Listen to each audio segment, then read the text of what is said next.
साईं मुंहिंजा शहर ॿुढो टालपुर खां शौकत समूह ख़ूबसूरत इंतख़ाब करे थो शफ़ीक जान थेबे जो नज़म।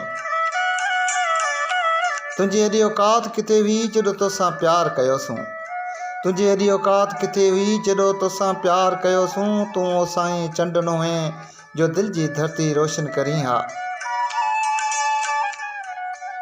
तूं ओ साईं चंड न हुए जो दिलि जी धरती रोशन करी हा। ऐं ई बसि चकूर बणियो हुउसि तुंहिंजे लाइ अंबर ताईं। ख़ूब अजाया पंध कया हुआ, साणा पंहिंजा संद कया हुआ। तो में गुल जो वास न हो को, पोइ बि तो लाइ पोपट थियासीं, पोइ बि तो लाइ पोपट थियासीं। हर हर तुंहिंजे दर वरियासीं, दड़का दोखा पोइ बि पले पिया। ग़लती थी हुई असां खां, तोखे पंहिंजो यार कयोसीं,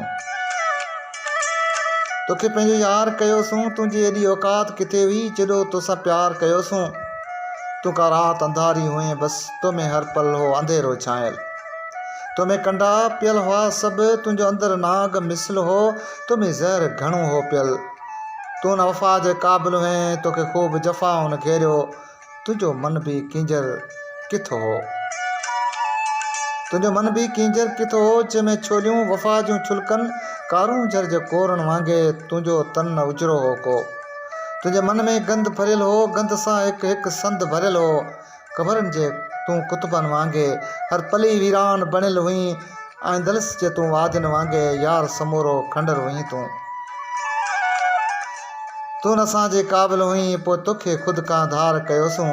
तुंहिंजी एॾी औकात किथे हुई जॾो तोसां प्यार कयोसीं।